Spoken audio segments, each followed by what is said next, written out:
All right. Welcome to Galaxy Thursdays. I'm your host, Cody House, known as Film Nerd.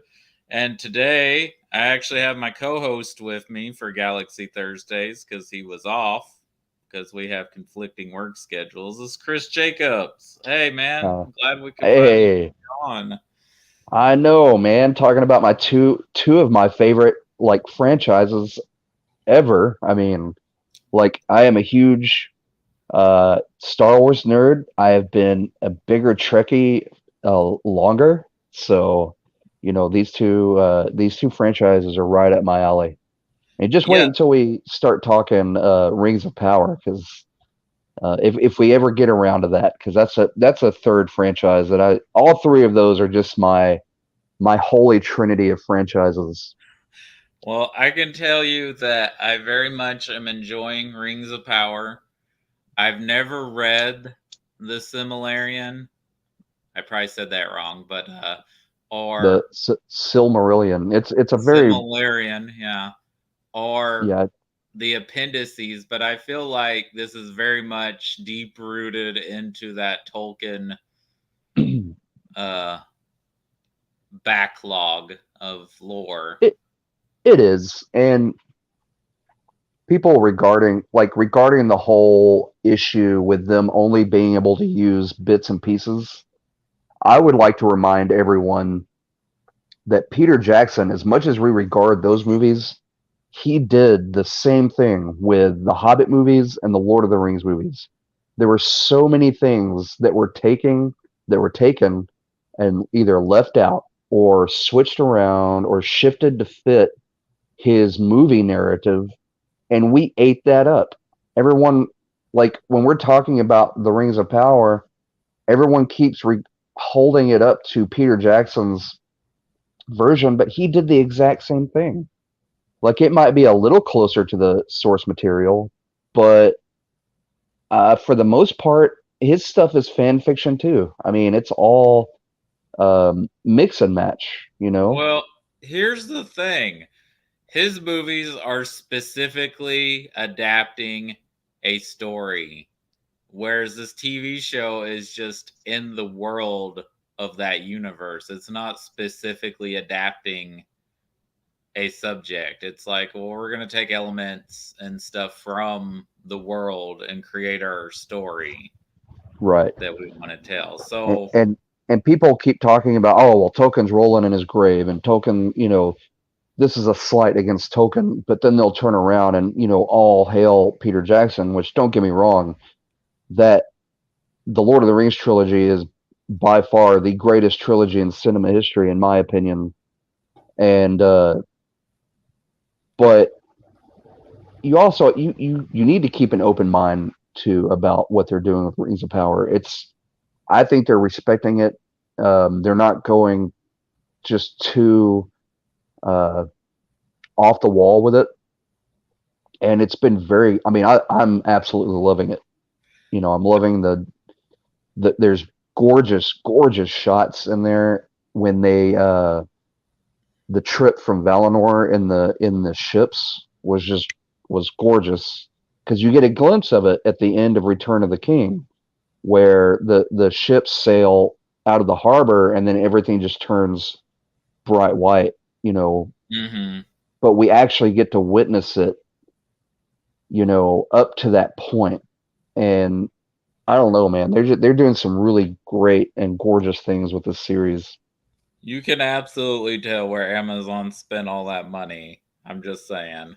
Oh yeah, and then people, it drives me insane, and it has almost been as bad, if not worse, than the fans with the Star Wars and the Star Trek backlash, where people are, well, Yeah. this isn't my, blah blah blah, this isn't my, you know, yada yada yada, and well, that's okay. It wasn't meant directly for you. It's meant for a whole new audience, and that's just where you kind of you got to get over yourself.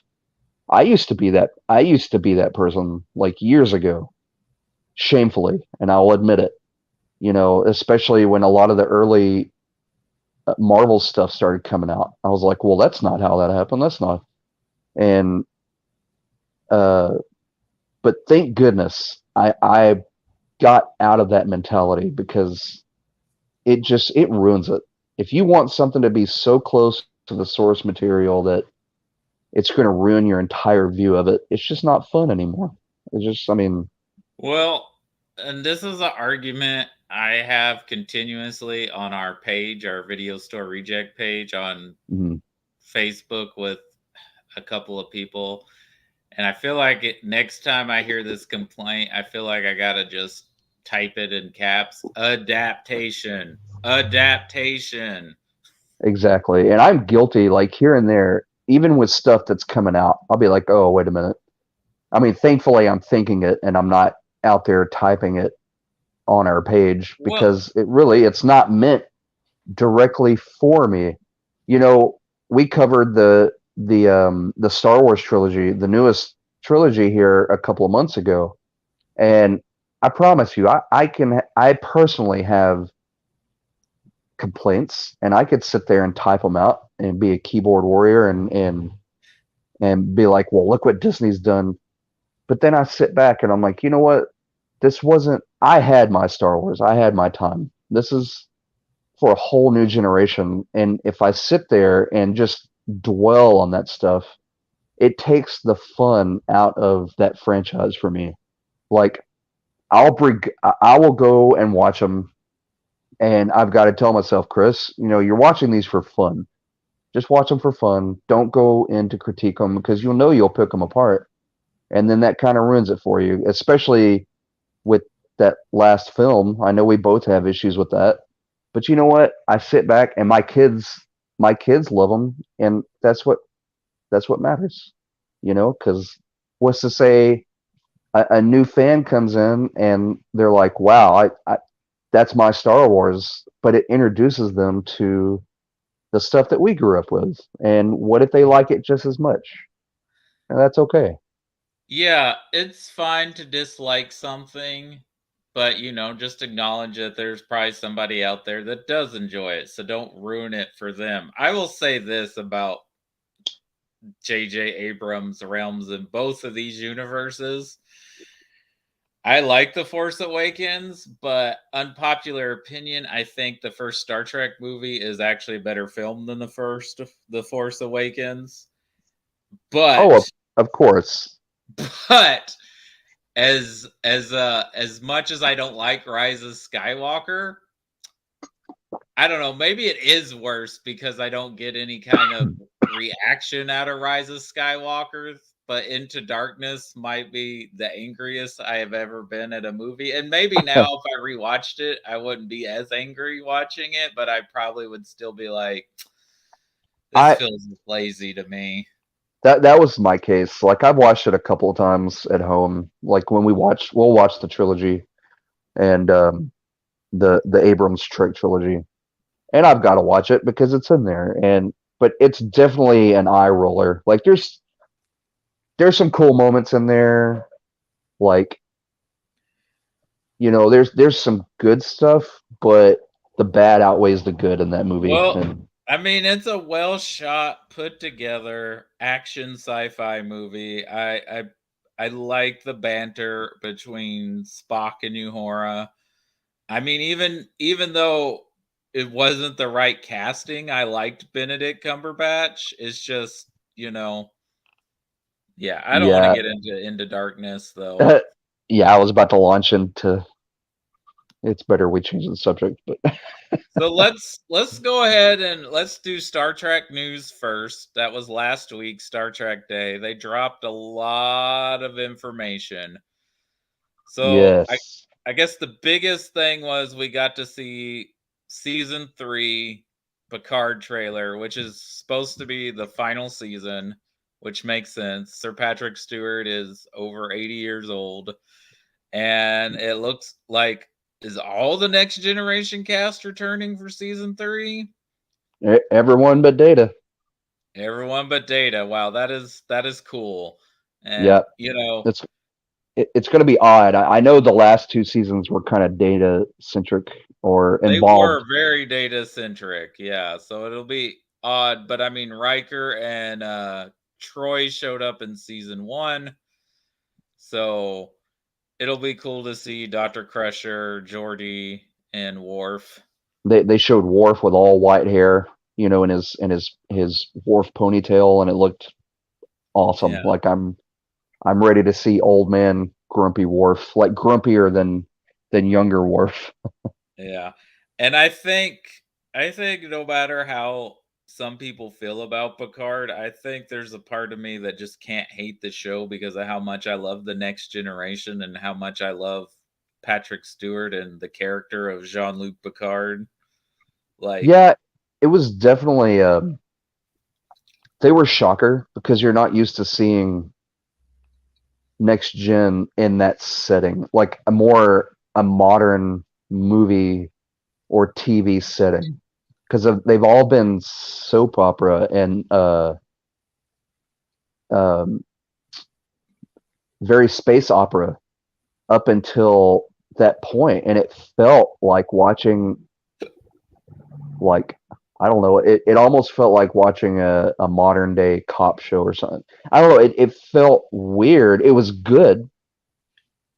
But it was when you grow up watching TNG and it's so um, Little House on the Prairie, and then you get to Picard and it's like Sons of Anarchy, and you're like, wow, it's a shift change. It is. It is a shocker, but it was good. They did it in a way that worked, in my opinion. I Not the would, direction as a fan I would have gone in, but it was yeah, still good. Like it was still worth watching. And um, what the storyline with Q, yeah, that was a tearjerker. Like at the end, because you watch TNG and Q's there throughout the whole series, peppered in, and then you get to this, and it's like, wow, it felt more grown up. yeah. Um, it does, and it really was like that final moments between them and everything. Like, really is touching. And yeah, I don't know. I could probably just watch a show of Jean-Luc Picard hanging out in his winery, making wine and hanging out with his dogs. Like, they don't even Right? need to go into space. As I may just be a little too. It may just be one of those things I can't even be critical on. I'm like, I don't care. It's Patrick Stewart doing Patrick Stewart stuff. Right. Yeah, I'm the same way. I could have seen a show with a Guinan in her bar. I Oh thought that yeah, was that'd have been great. 10 forward. I thought that was cool, and the way that got worked in. So I'm not as big of a Trek fan as you, so correct me. So why in Picard season 2 did they have a younger actor play Guinan? Can her race, like, do they age, or because I'm like, okay, that's interesting, but couldn't it just be Whoopi Goldberg Yeah, I was kind of thinking the same thing, but set several hundred years before next? before, Yeah. I can see that. I can see that happening, and And her I don't race of know her people. availability, and I know she's said some problematic things in the past too, but she was in season 2 briefly. Right. Yeah, she, like, I don't know. I was okay with it. I thought it was cool I didn't seeing have a a younger. problem with it. I was just curious why they went that Right. direction. And then bringing in the feud between her people and the Q, and like it was really Yeah. cool. I liked that they expanded on that, and you got to see more of that. But yeah, so I guess that was the big thing because they had footage. But we know that there's going to be a season 5 of Discovery, which I still got to watch half of season 3 and season 4 I, of. I Yeah, I've got to finish the last season. Like I'm like maybe 6 episodes away from finishing it, five or Yeah. six. But it's it got a little tough for me like it's good, but sometimes it's hard, like I have to force myself to pay attention. Does that make sense? Like, Oh, absolutely. I know what you mean because it is a and that's show I have a tendency to be like, "Oh, I'm just gonna check stuff on my phone now," and right. And and it's weird because I'll watch a TNG without blinking, or checking my phone, or a DS9 or one of the other shows, but Discovery, I don't know, like I'm enjoying it. Um, I kind of wish they'd steer away from the whole like galaxy ending uh story arcs, yeah.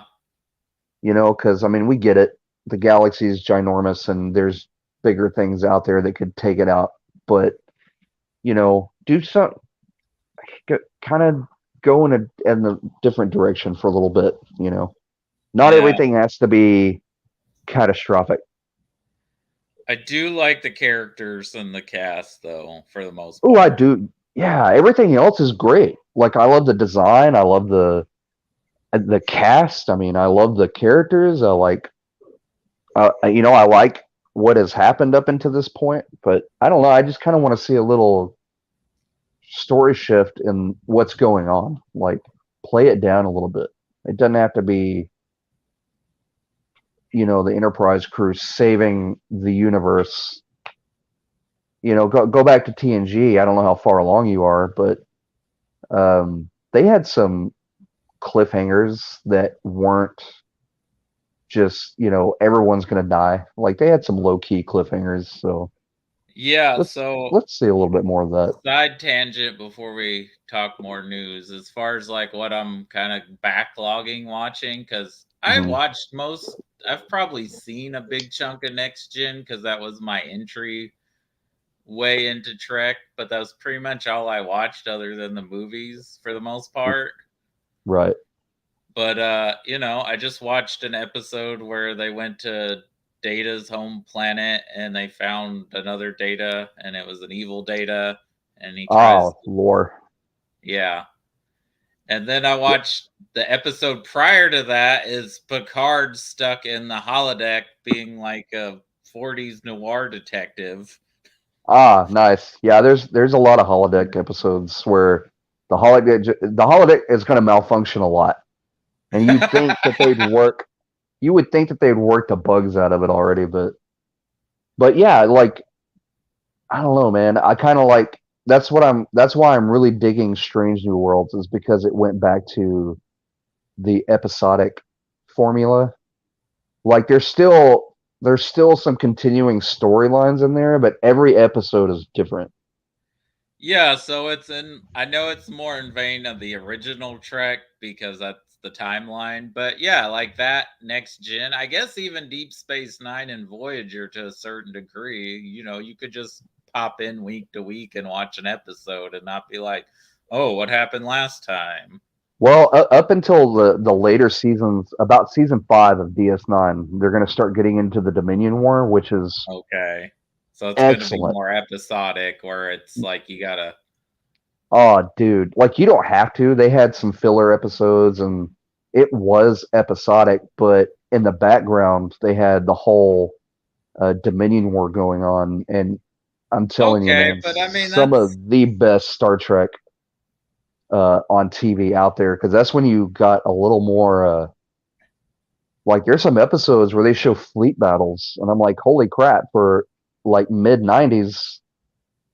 late '90s, this was really awesome stuff because there's hundreds of Starfleet ships going up against Cardassian and the Cardassian and the Dominion fleet, and then you got not only that, but the the Federation had allied with the Klingons by that time because the Dominion was moving in, and the Klingons they were in threat of being taken over too. And it got so big that the Romulans got involved, and it was this all out war. And it was man, like back in the '90s, back when that was going on, it was huge. Like it was a big deal. Well, speaking of Deep Space Nine, because I'm about I'm about the same point in both seasons of Net because I've been kind of doing back and forth. Instead of watching one, I'm watching Next Gen and Deep Space Nine at the same time. So Nice. I'm Yeah. so I'm still in season one of both. But I gotta say, I think Deep's and I'm on. I know, like everyone says, it gets better, but I'm in season one. I think Deep Space Nine might become my favorite Star Trek show. I kind of am seeing why people love the show so much. Oh man. Yeah, it gets really good, and they get in, a lot of topics. Uh, a lot of they bring in a lot of topic of religion and politics and culture, and you'll see like the Cardassians are modeled after Germany, the Nazis, Hmm. and you had the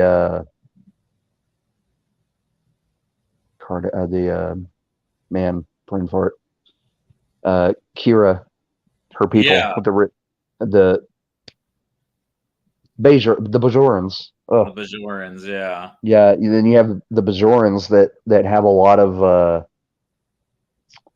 uh, the Jewish population. A lot right. there's a lot of similarities in there because they like the Cardassians took over Bajor, and it was like a concentration camp type situation, and where they slaughtered them and executed them, and religious persecution, and so it touched a lot of stuff that even TNG didn't even go to. Well, I And was listening to the Star Trek podcast that there is mhm, with Tawny Newsome and Paul Tompkins. They have, and the yeah, guy who yeah. created Dear White, um, Dear, I think it's called Dear White People. Uh, yeah, he's a huge Star Trek fan, and he talked about like he loves Next Gen, but he loves Deep Space Nine anymore. And they talked about how like Next Gen is kind of like, oh, look how wonderful humanity is in the future, and how we've progressed so much, and like Deep Space Nine, even though it deals with that stuff, it's like, man, there's some messed up stuff that was going on, and like, Oh yeah, it deals a lot with the underbelly and stuff that, I mean, they're out on the fringes, and right, the station is a stopping point for travelers, and it's stationed right off the wormhole, and it's a military strategic point as well. So they went they they did great with it, I think. And by the last episode, then it'll hit, I think, a lot harder than the TNG episode, which was yeah. good. So But yeah, by that, like DS9 will bring out the waterworks like that last episode.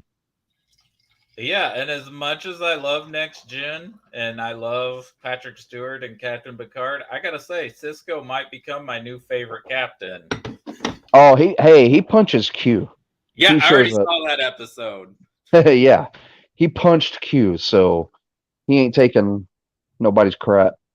Oh, I love that about him. Like he very much, and I think it's interesting. He's commander at this point in the show, and I guess he becomes captain later. He gets Yeah. promoted. But I love that he cares more. Like he does his job right as leader and does what he's Mhm. supposed to. But at the same time, he's like, no, my crew and human life is more important than Starfleet's BS. Right.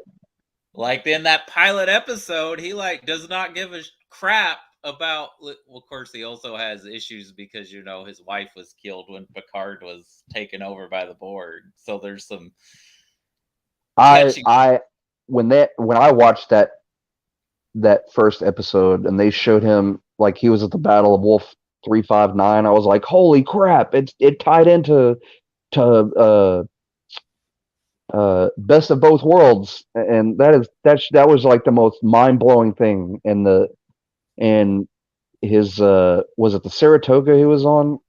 Yeah, I think so. Yeah, he and that gets taken out, uh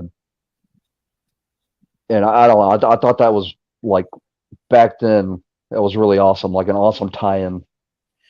Yeah, but I was just so impressed. Like, he's commander, right? Picard's Right. captain, and he's like, I don't care if you're captain. Like, I'm gonna tell you what I think, and this is ridiculous. And Yeah, like yeah, he's he had no problem like chewing Picard out, which I was like, damn, Cisco don't yeah. play with nobody. He don't care what your rank is. Oh man, there's just so many great scenes, and I think you'll like DS9 a lot. I'm totally digging it. I love the back and forth between Odo and Quark is great. Oh, I love Quark too. He's one of my favorite characters. I think the Dax character is extremely fascinating. I don't even know if they knew really what they were doing with that character. I think it's so progressive for early 90s. Oh, Like, wait until she meets a former Trill lover who is also in another female body, and was a that male prior. it was a male. Either I'm not sure, but I can't remember. It's been a while since I've seen it, but yeah, that was mine. That was controversial back then too, especially in the '90s, Oh, really? Like, so there were people that were like, "What because is they this?" well they show us same sex kiss between them because Oh, that okay. like feelings arise and they still love each other or something like that. Right, But because they share the memories of the past hosts, right? right, Yeah. and yeah, they really like the Trills. You see them in TNG. Like there's an episode or two in TNG where they mention them, and you see a Trill transplant. Maybe I can't remember. I might be thinking about DS9, but this they really built the whole lore behind, you know, the Trills, and were able to bring that out through her character, like kind of as they went. Well, I gotta say they're handling the Ferengi better in Deep Space Nine than they did in Next Gen. Oh, definitely, like a lot better. And Again, I that just was watched the something. episode where Wallace Shawn showed up as the Grand Granegas, yeah, which is nice. pretty funny. But yeah, and I think Nick and Lisa are right that like the character of Jake Sisko is much like whatever they were trying to do with Wesley Crusher is handled much better with Jake Sisko. Like it's a better written Yeah, character. yeah, they have some really. That was a really great balance too. Was that being a captain or being a commander of a ship or a station, and also being a dad. Excuse me, and that balance and raising a son in a place like that. That's kind of like an old west town when you think about it. It's very, It really is, and like yeah, it's an old west town, really, and like Quark is the shady barkeep, and Odo's like the sheriff. Like, all right, hand in your guns. yeah, yeah. So, but his story, he didn't want to be like. I'm glad that they didn't make him like Wesley, wanting to be this, pursue Starfleet and be like his Yeah, dad. Hey, he wanted to be a writer, and I thought that was great because it showed it was something different. And oh, what's his name? His he shows up as Admiral Cartwright in Star Trek 4 and 6, oh, and I can't remember his name, but he also plays Cisco's dad in this. He owns Cisco's the he Creole owns the restaurant, Creole restaurant. Okay, but he shows up throughout this. He'll pop cool. up on board, I think, in an episode, and then there's some episodes where they're on Earth, and you get to see the restaurant. It's pretty cool. They parodied there was a parody of it in last week's, or maybe a week before last. Well, the Uh, Lower Decks episode had the restaurant, I think, in the first episode of this season. yes, and I wanted to shout out. I didn't get to do it when it aired, but since we're talking about the episode with the restaurant, the hot sauce, Yeah, it said Ketracel White hot, and I laughed out loud probably more than I should have at that joke because Ketracel White, there's there's a race in the Dominion, and they're clones, and they're like super soldiers, but they use a drug that's called Ketracel White, and they inhale it through their nose, and it's like in this little tube. But they they use it to kind of roid out, I guess, and Okay. they're all addicted to it. And there's, as a matter of fact, there's an episode where they blow up a Ketracel White facility or something like that. It's been a couple of years, guys. You'll have to forgive me if I skew a few storylines, but you get the gist of it. But when I saw that, I laughed really hard. I was like, "Oh my god, Ketracel White, hot." Let's just Well, that's a let's transition. What are you thinking of Lower Decks this season so far? And did you watch today's episode yet? yes, and I love them, every one of them. There's not been one that I've been like meh. Like every one of them is just a treasure trove of Star Trek Easter eggs and hints and nods, and like they poke fun at Star Trek Loving way res- because in a they're loving, fans. respectful way. Yeah, because they're fans. If they weren't fans, it wouldn't feel as genuine as it does. And I like Yeah, it. I like every episode. I like where they're going with it. I love all the little. I don't know. I just love it. It's like Strange New Worlds. Those two shows to me right now, as of modern Trek, are superb. Like I have yeah. very few, if any at all, like problems with any of it. I would say they're the two best. And if someone wanted to get into Star Trek, I would recommend those two shows to Oh, for sure. kind of be like a tester and then be like, okay, you like that? Then maybe go back and watch this. Right. Because You, yeah, and I liked that it was dealing with stress and like the engineer team, like they're dealing with stress. They just can't stop working and fixing stuff. That's just what they want to do. That was yeah. great. And then you got the whole little subplot of the other group trying to get a special room and trying to find and then shortcuts because I guess so they say beta and delta. So is that like day shift and night shift? yeah, that's day and night shift. And you mentioned Uh, holodeck. There was an interesting holodeck sequence on this. right, or the doctor and is he security chief? Is that I I think what he's he security. like? They have their little um, what is the word of? It's not for Fling their fling, but like what do you call that? People role play. role play. Yeah, their little Yeah, role play.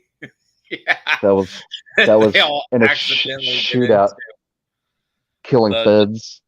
the do appreciate Mariner's joke about the bank, and I can't wait for a future where we don't depend on money anymore.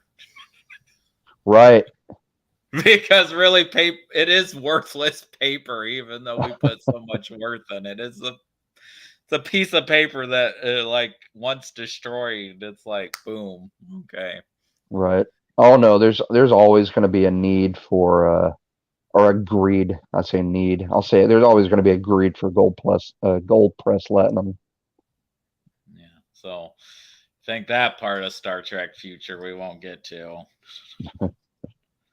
But yeah, it's a great show, and I think it's a great entry point for people or people who like haven't wanted to get into new Trek. I'd say these two shows would be a good way. Like a co-host of our, or not a co-host, a guest of ours was talking about that they want to watch season 2 of Strange New Worlds, or they're like, well, I guess I gotta watch Strange New Worlds now because Carol Kane is going to be in season 2.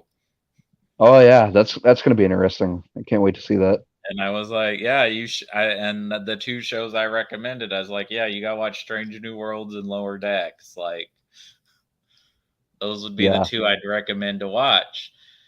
So yeah, we got season 2 of Strange New Worlds coming out. I guess next biggest thing, and I'm not sure. They got Nicholas Meyer out, and so I guess they're going to be doing a podcast of the proposed television miniseries he was going to do about what Khan was up to on City Alpha 5, that 15 years between the Space Seed and Wrath of Khan. Excuse me. But I thought they were also going to develop it into a mini series finally, but maybe just the Mm, podcast. sorry. Yeah, a scripted podcast is what I heard, Yes. and it'll be I forgot how many episodes, but if that picks up traction, then they'll move forward. Is what I heard. Like, or there's a Okay. possibility that So, they'll move forward. wow. I would mind seeing it in animated Yeah, they could do it in animated form. That's fine. form, yeah, or CG, or however they wanted to do it. Uh, I kind of wish they'd go back and do that. I was talking about. I wish they would do this with Star Wars. Is go back and just use CG and like go ahead and do some of the stories uh, that the actors that are no longer with us, you could do, or they just didn't do back then. Because I Well, would, for one, I would love to see a Shadows of the Empire movie right. or a little Well, series or something. they've done that a lot with the older Doctor Who episodes that were missing from the first and second Doctor, because I don't know if you knew this, but like I guess back in the 60s, the BBC I guess didn't know what their reruns would be a thing, and like they either taped over a lot of these episodes or they lost a lot of the footage in a fire. I heard that, and some of these have actually been recovered from Right, places they've like recovered and restored a lot of them into animation form because Brazil they have the and audio still. yeah. So I always thought that was cool. Like there's I used to follow the group that was tracking these things down. Like they were tasked of for because a lot of them, they sent out duplicates to TV stations, and then they would play them, and then they would get sent to another TV station, and they would play it, and it would just somewhere along the line, a lot of these got lost, and they're popping up in places like Brazil and like lots of just everywhere. They like all over the place, and I say all over the place, but the ones that they have found have just popped up in random places. But Yeah, so the other thing they revealed was there's a new season of Prodigy, which I haven't watched, and but a friend of mine told me that it's really more kid centric and he couldn't get into it, but that's fine, that's cool that they're testing all my flavors and my kids love it. avenues. Well, there you go. Yeah, that's why I like them even. Like it's kid centric, and it's kind of hard to watch some of them without like checking your phone and stuff. But I like them for what it is. I mean, I think it's a great adaptation into uh or for younger kids, and they've done a great job with it. Like uh, Kate Mulgrew has come back for Jane, the voice of Janeway, and Mm. in this season, like it's for kids, but everything about it is for like older Star Trek fans, like Well, about the yeah, tech. isn't the Rocketeer guy who I guess guested on an episode of Next Gen is returning as that character? The outrageous was it Okana, Captain Okana? Billy Campbell? Yeah, Billy Campbell's character. He played like a Yeah. space pirate, kind Yeah. of like a swindler. Yeah, he shows up, which is awesome. Um, the Dauntless shows up, and the Dauntless was an experimental craft from Starfleet, built after the Voyager was lost, and they were exploring that part of space, and that's going to be interesting because in this the real Janeway shows up. They showed an older Janeway Oh, uh, cool. standing there because the hologram Janeway is a younger looking Janeway, Right. and that's the one that they use, but it's still Kate, Kate Mulgrew, and I thought that was cool. But yeah, it's a great kid show, and I highly recommend it if you've got kids, or if you just even if you want to check it out as a Star Trek fan. Like it's I think it's cool. Okay. Well, I guess that's pretty much covers our Star Trek talk. You want to talk a little bit Star Wars news too? Yeah, let's do some Star Wars. My So, other love. Andor's dropping next week, which when this show was announced, I was like, why are they doing this show? Who cares? This Right, one-off character from Rogue One. But it does, and we'll see because, I think the Star Wars shows overall have been kind of up and down. I've enjoyed it for the most part. right. Uh, the trailer looks cool though. I mean, it looks like, spy gear, spy warfare in space, It looks like it could be fun. I kind of I'm kind of anxious to see that because I for me like I grew up the Jedi were my thing. I was all about Luke and his X-wing and the rebellion and but as I've gotten older, I want to see some like darker behind the scenes stuff. Like I know I enjoyed Obi-Wan, but again, that dealt with Jedi and the Force and Well, so on. I And liked Obi-Wan more than the Book of Boba Fett. yeah, that I've enjoyed Boba Fett, but again, that deals with the Mandalorians. That's a bigger issue. That's uh, Yeah. dealt with the I liked Boba cartels. Fett fine for like a thing that didn't need to be, but I'm glad that it was a TV show instead of a movie.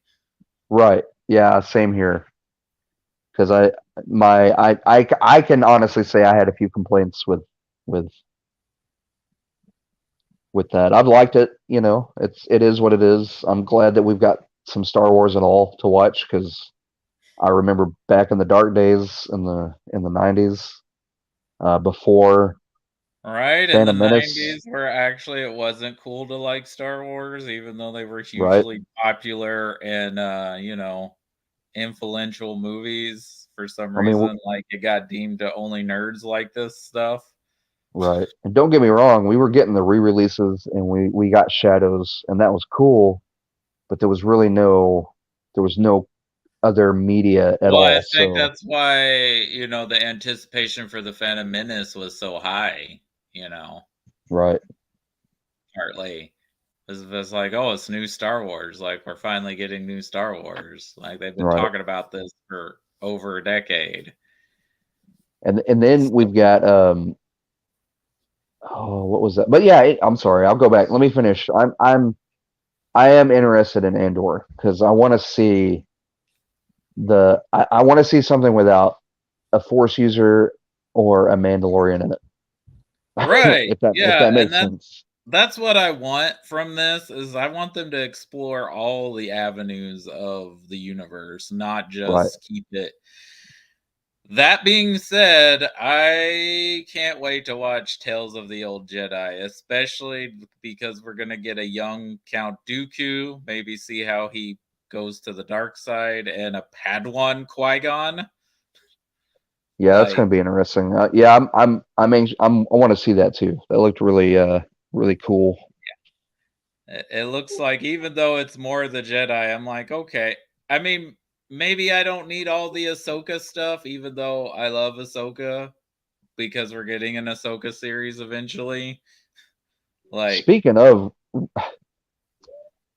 we watched Clerks 3 the other night, and yeah, everyone, everyone in that movie showed their age, which is not a bad thing. Everyone except Rosario for Dawson. her. She looked like they plucked her out of Clerks 2 15 from 15 what 15 years ago. and put 16, her yeah, 15, 16 years ago. That's right. in this movie, and it was incredible. Yeah, so there's that, Okay. Well, and I mean, and she is a beautiful woman, so right. Well, her and Paul Rudd are drinking baby blood anyway, so oh, that's true. Paul Rudd has aged incredibly well. or they're vampires, and we just don't even know it. They're like the friendliest vampires ever. Oh, yeah. Well, maybe Tom Cruise turned them into vampires They got blessed by Xenu, because, that Supreme man's Overlord 60. Xenu. He doesn't look 60 years old. No, he doesn't. He doesn't look a day. He probably He looks like he's doesn't in he his looks like he's probably in his 40s, honestly. yeah. You know? Like he doesn't have the baby face anymore, but he does not look like, well, I take it. Look at this. He is now older than John Voight was in the first Mission Impossible. Wow. But also, And Wilford Brimley in The Thing. yeah, he's older than Wilford Brimley was in the thing. But here's the thing, people take better care of themselves. They're not like smoking 5 packs of cigarettes a day and drinking a fifth of whiskey. Right. Right. So, and plus, they're rich, they can afford. So that's part of it. They take care of themselves. True. So, and maybe they don't have a lot of stress in their life either. But yeah. Yeah. But yeah, I'm excited for it. We did get a Mandalorian season 3 trailer as well, which is cool because it's pretty much the house that built Disney Plus now. Right. And yeah, I'm excited. I have no expectations. I'm sure there'll be an overall arc and probably be some Easter eggs, but I'm perfectly fine if it's just Mando and Grogu going on missions helping people out. Yeah, Like, I kind of hope they go back to that. Just kind of they need to make that episodic, and I think it would be more appealing. because I'm fine when it's just like, okay, we're gonna go help some people, do some favors. Because like I liked season 1 when there wasn't like all the. Now, don't get me wrong, I love that Ahsoka episode in season 2, but like when Luke shows, I'm like, okay, guys, okay, you don't gotta throw everything in here. Right. I'm trying to think. I think that's it, really. I know they just announced live action Ezra. Oh, Skeleton Crew with Judd Law. Oh, is that that's a Star Wars thing?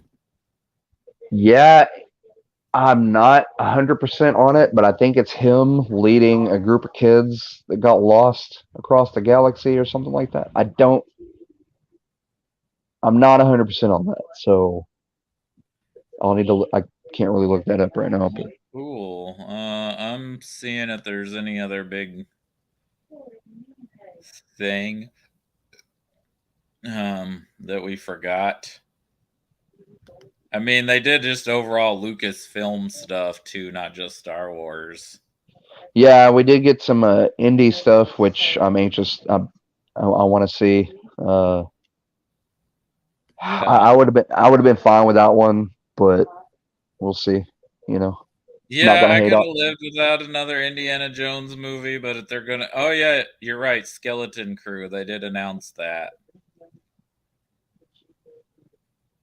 So But yeah, and the Willow series. I know you're excited about that. yeah, man, I'm a huge Willow fan, so I'm excited about that series.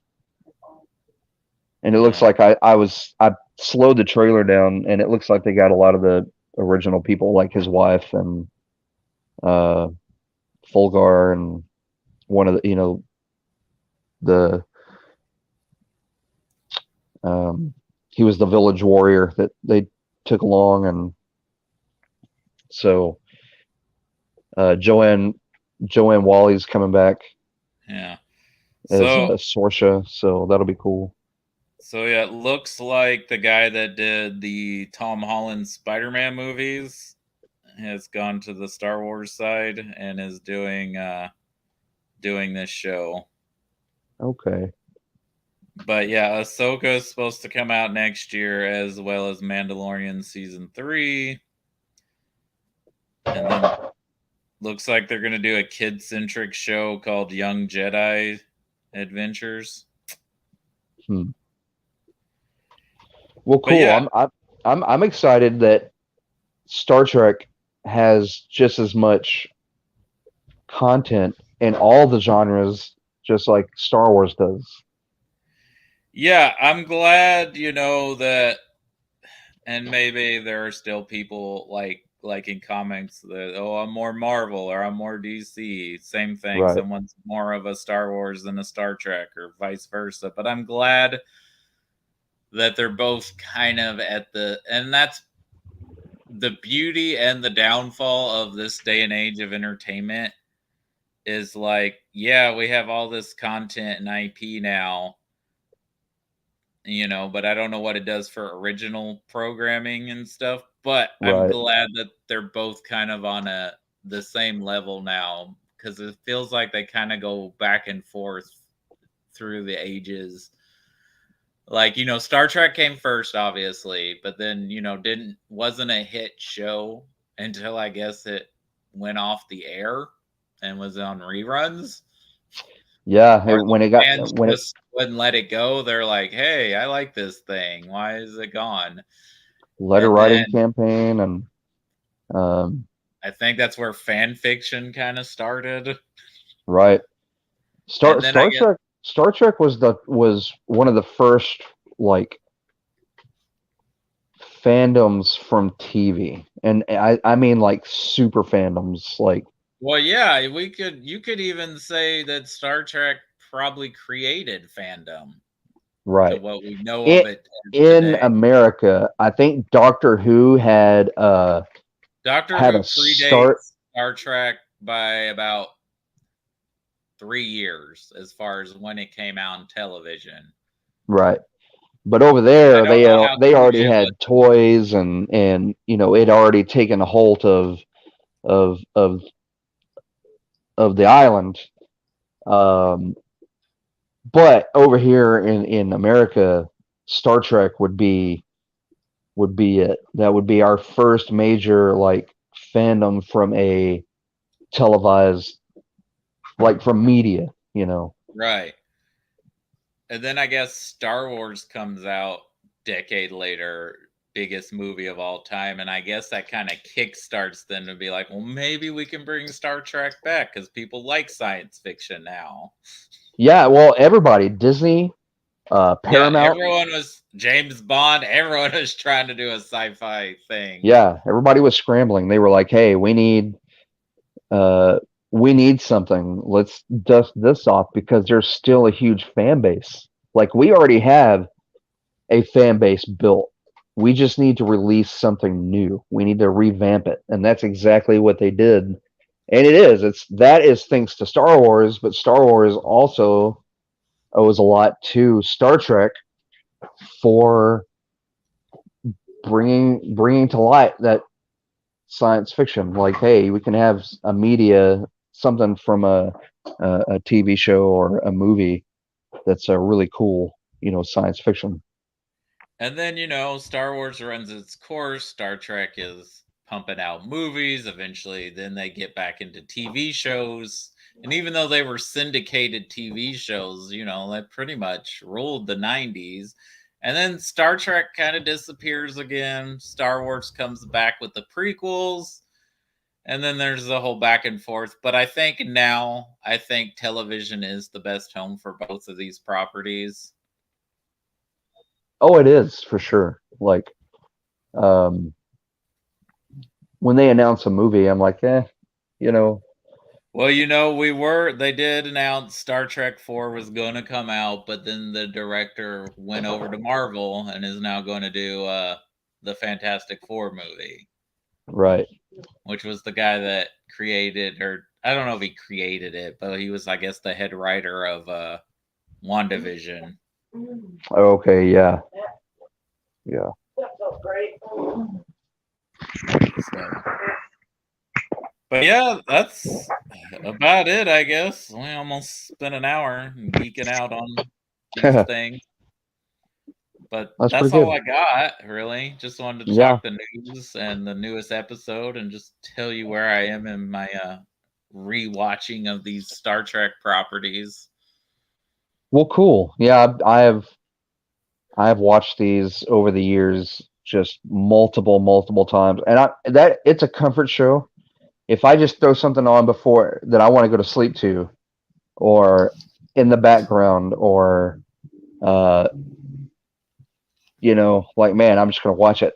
It's always one of the various incarnations of Star Trek. Like I But could put on. before, go ahead. Oh no, no, go ahead. Oh, I interrupted you. I just said I wanted to share something. I don't know if you'd seen it yet. I posted it on Facebook and tagged you, but it is Star Trek related. So it says it's so satisfying to know that Spock and Leonard Nimoy would probably be best friends and play the lute together or something, but Jim Kirk would absolutely beat the shit out of William Shatner in an Applebee's parking lot. And that is the truth. I hate to say it, like old Bill Shat, man, old Bill Shat. He's got a lot of interesting things to say. Well, you've seen the meme of the Good Place, right? Where people are complaining about Star Trek being woke and stuff, and it's like since 1966. Well, they had one with and it says person William Shatner and then Cheaty from the Good Place, and the William Shatner memes like, well, it's not William Shatner, but it's someone being William Shatner, and it's like, when did Star Trek get so woke? And then it's like, you were there. Yeah, yeah. I never understood that at Yeah, all. I'm glad I finally caught you on a day off. It's my bad for having, evening work schedule. That's part of it because you have normal working hours for the most part. Well, Uh, mine are just so sporadic because I'm on call. Like I have set days and then I'm on call, and so I don't know when I'm going to be like just absolutely working in the earlier part of the week. So it's kind of it's random. well, for now, we'll get you when we can because I want to do these on Thursday because that's usually when when they have a Star Trek show on, that's when they drop. Right. So, and then we'll talk Lower Decks and Andor when I get you back next time because they'll either still be on or Lower Decks will be done. And then we'll have to wait till when they decide to do a new show, which I don't think any of the new seasons are coming out this year. I think everything's for Star Trek related's next year. February for Picard for sure. Right. Maybe we ought to maybe I'll throw in some Rings of Power That's comments fine. in there If if you we don't get to mind, where there's because not a lot to talk, we can throw in some fantasy stuff in there too. I know it's for those two shows, but man, that's another show that's on, and guys, I highly recommend it. So Well, that's the beauty of nerdom. Is sometimes you just talk about everything, that you love. right. And even though it's a different genre, it's okay. You can like sci-fi and fantasy. Oh I yeah, mean I mean Star Wars is technically both. right. Yeah, you're right about that. They're both But both fantasy and sci-fi elements. I mean, but because Trek is much more the sci-fi, and I think that's why Jessica's more of a Star Wars fan because it has more fantasy in it. Right. I Because I was I mean, don't get me wrong. I went through my Star Wars phase and where everything was about Star Wars. Like, I still liked my other properties, but I was collecting Star Wars. I was watching it every day, and um, you know. But then as I've gotten older, I think I've come back around where uh, I lean more towards Star Trek, as in just watching it whenever, I can just turn any of it on at any time of day or night, and I'm content with it. As for Star Wars, I'm like I have to be in the mood to watch Star Wars. And Lord of the Rings, I'll watch at any point in time too. Like, Oh, I guess before we call it, I guess we should, even though it's been weeks ago, a month, over a month ago when she passed, but Nichelle Nichols is in the great beyond of space. yes, yeah, she literally too, because they sent her ashes up, Hmm. um, just like they did with James Doohan. So Oh wow. Okay. Cool. I didn't know yeah, that. yeah, he was one of the first to have that done. Like where they were send ashes up, and they did with his, and I want to say they did with Nimoy as well. And Okay. the only one who hasn't is DeForest Kelly, because I don't think they were doing it at the time of his death. But anyone who has died since Doohan has had their ashes sent up on a rocket, which is pretty cool. So they're floating Is around in that the stars. is that just the original crew? Because I know the actor who played Odo passed a couple of years ago. Yeah, Renee Aubernois or something like that. It's he had a Yeah. French Creole last name, but I'm not sure. I'm not sure if he had Yeah. his done either. So, Hmm. but I thought that was cool, and icon, a legend, you know, and it's really cool that Martin Luther King Jr. got her to stay on the show just because it meant so much for people of color to see representation on screen, Oh and yeah, yeah. Even especially her as an officer on a ship, as one of the leading officers. oh, of course, yeah. And what Whoopi Goldberg has cited, her as inspiration as well, because she was like, I was able to sit down and see a black woman who was just as important as any other of the bridge crew, and went on away missions here and there, and was actually featured. Maybe not in the forefront, but was there. And Right. I will say that about most of the future Trek shows, like they do a better job of like making the rest of the crew central to the story. I feel like the original Trek, it's pretty much Kirk, Spock, and Bones show. oh, it is for sure. And yeah, you're right about that. That's one thing I love about um, TNG and on is you'd have episodes where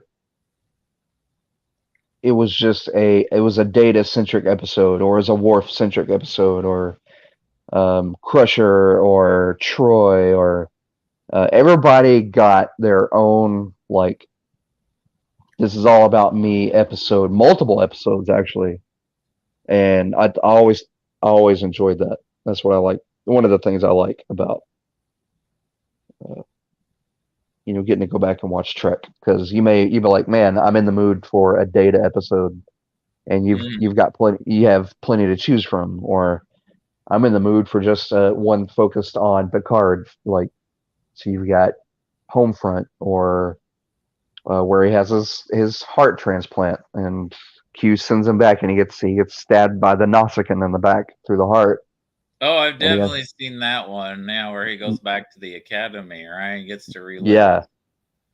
Yeah. So you've got, you know where, yeah, best of both worlds 1 and 2, where he gets, well, I don't know, that's a Picard centric, but Riker gets to step up in that one, like everybody else gets to step up in that one, which is pretty cool.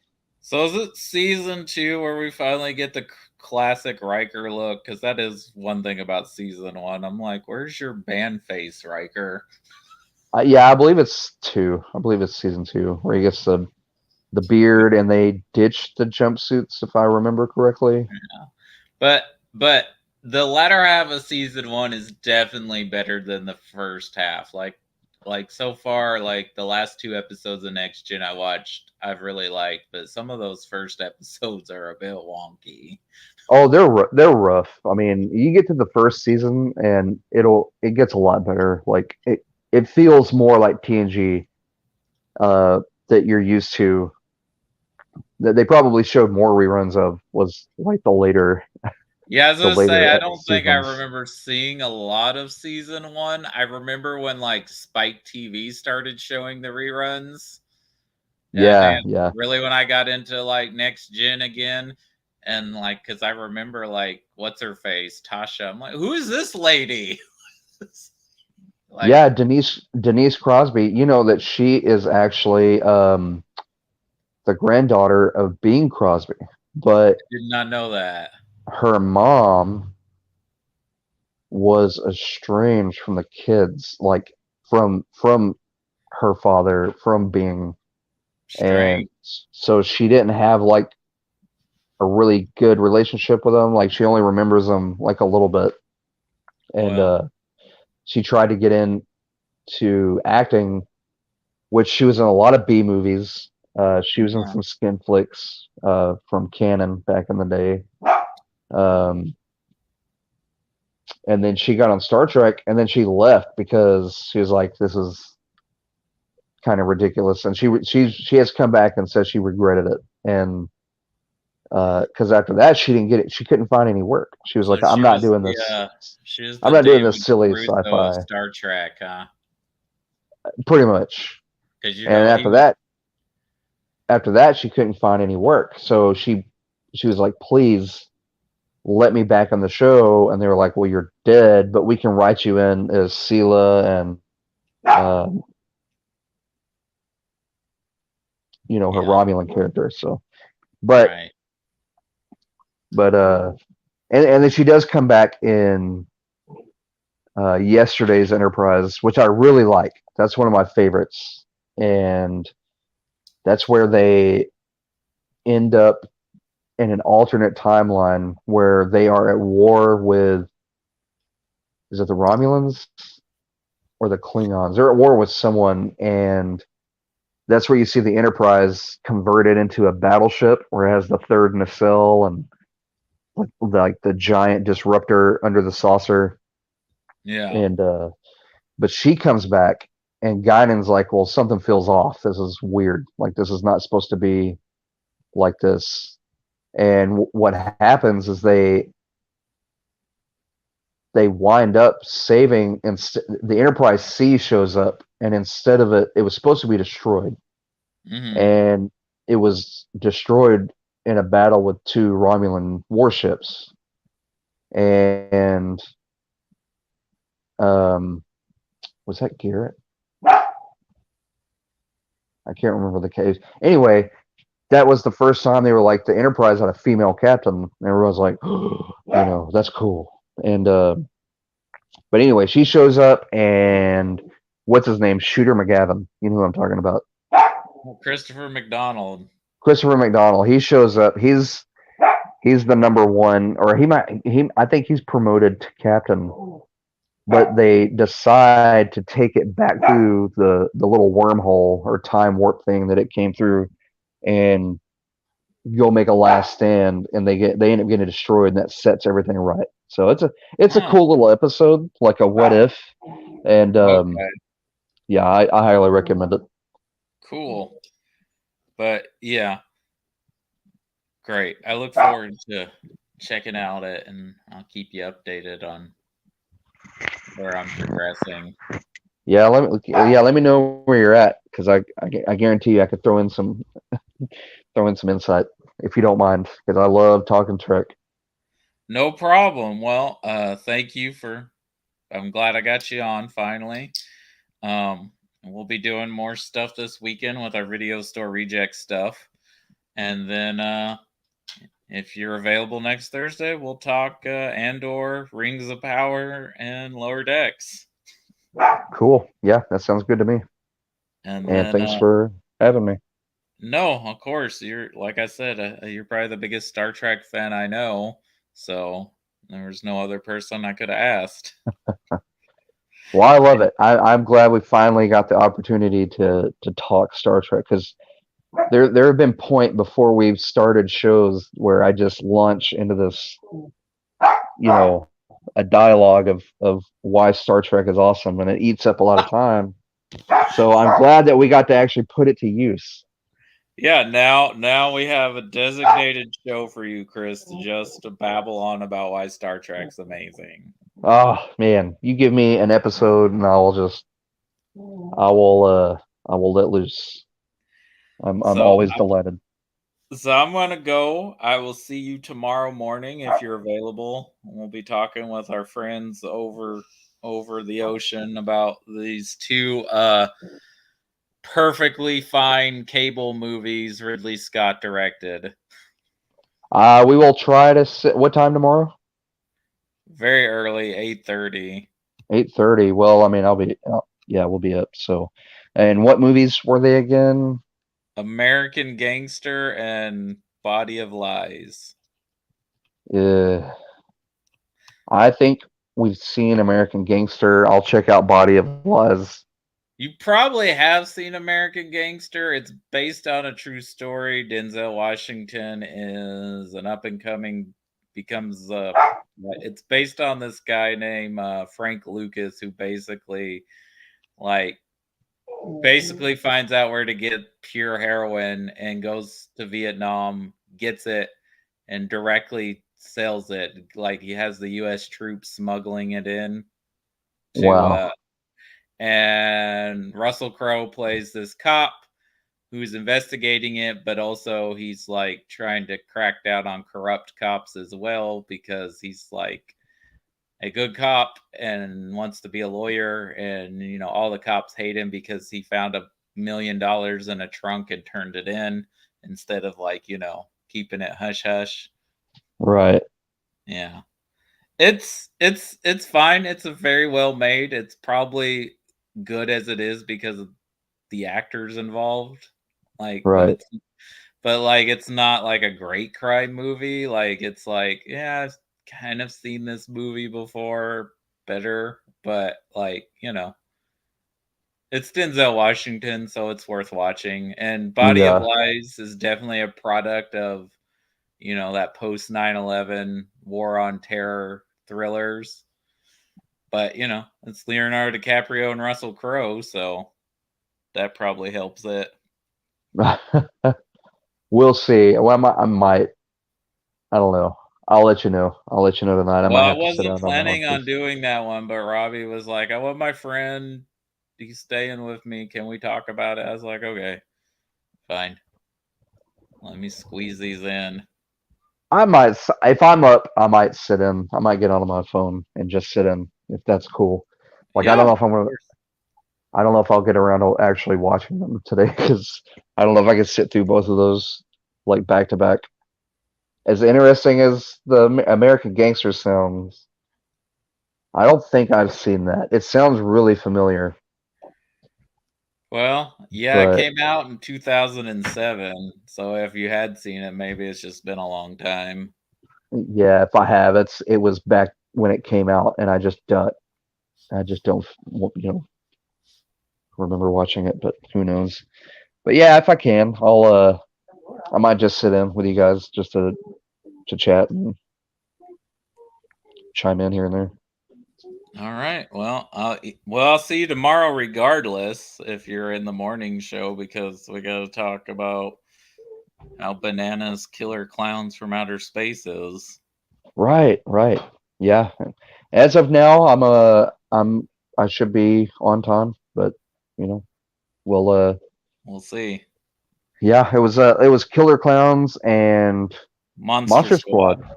Yeah. Yeah. So, have you watched that yet? I've seen Monster Squad. I'm probably going to watch it tomorrow Okay, again. okay. Yeah, I've seen it once before. Killer Clowns is the only one I hadn't seen before. And I Freaking watched that bonkers, right? yesterday.